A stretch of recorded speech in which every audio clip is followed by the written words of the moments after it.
far. The lowest scoring first quarter in semifinal action for 18 years. Go to Vegas right now. Other than that, what else did you see in the first half? Yeah, not what we expected. We thought with Cornell in their offense, they'd be putting up a lot of goals. But credit Penn State. They have dominated possession. The field is tilted in their favor. Cornell's lucky to only be down 2. More on this game, plus we'll preview Maryland and Syracuse coming up at the half. Until then, Anish, send it back to you guys. All right, Chris, Matt, we will get it to you in a few minutes. 4:10 left in the second quarter. This is Gillett Stadium in Foxborough, Massachusetts. We're welcoming you back. And I probably did say that this probably might.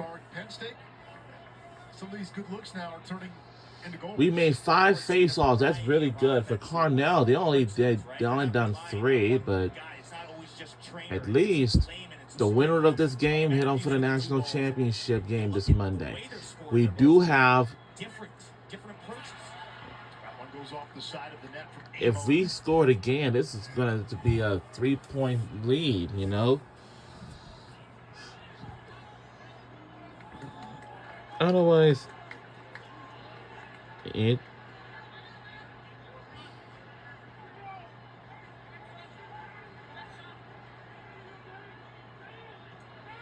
Nearly a turnover. It's a turnover. Uh-oh. A turnover. What?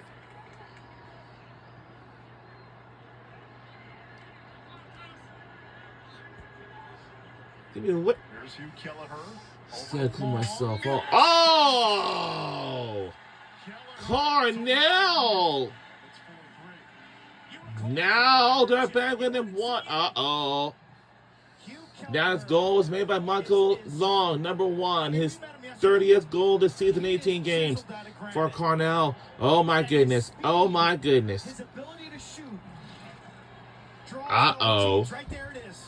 And next thing you know, from the wing, Michael Long dials up a corner, but it all starts with Hugh Kelleher.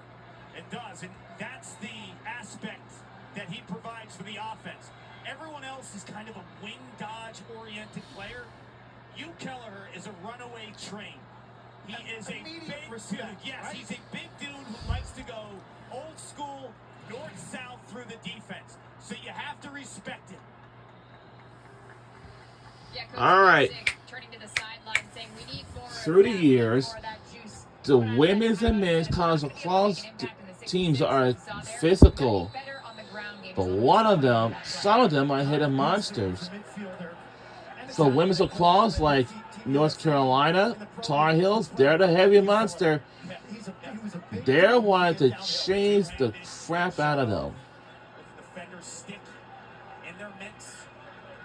Saw him play high school football at St. X in Cincinnati. He was a bad, bad man. Played high school football. Kelleher. Oh! Whoa! Now they come back with a tie again. Uh-oh. Wow, Hugh Kelleher, number 27, his 25th goal this season, 18 games for Cornell. And it's Big Red. So that we're taking on Cornell, Big Red.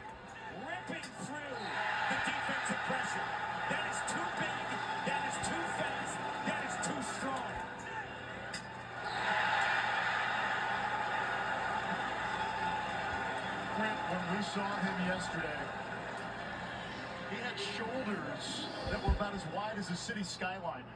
General Douglas MacArthur High School, right in the center of Nassau County. That's not a soft town. It is toughness, grit, all sports, man. When you played against MacArthur High School, you button the chin straps. You better bring your mouthpiece, Anish. Chris Cotter, who we'll hear from at halftime with Matt Ward, saw Hugh Kelleher and his dad walking around in Ithaca. His dad makes you look small. That's a big face-off win for Cascade, and Gills violated on the last one for Penn State.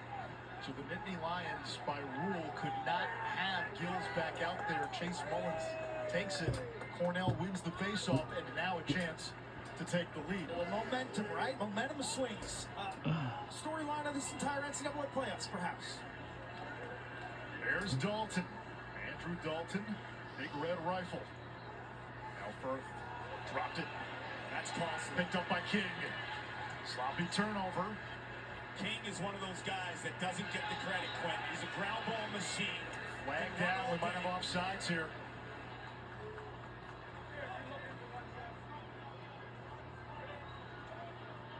How about the tightrope there by King? Yeah, he does a lot of the dirty work. A lot of the dirty work. More than 40 ground balls, wings of face-offs, letting the ball up the field. Draper, Utah. Kind of the heart and soul of that D-Midi group. 162 points to lead the nation as a high school senior out in Utah. Wallstrom. Now Peden picked up by Bozzi. Trainer setting the pick. Peden down the alley. Trainer wanted it back. Instead they go to X. Now Peden camped down at X behind the cage. Trainer's got a short stick. Here comes Trainer. Accelerating to the cage. Aaron Trainer. And what is that? Does the goal count? It does. Yes, it does. But a flag afterwards.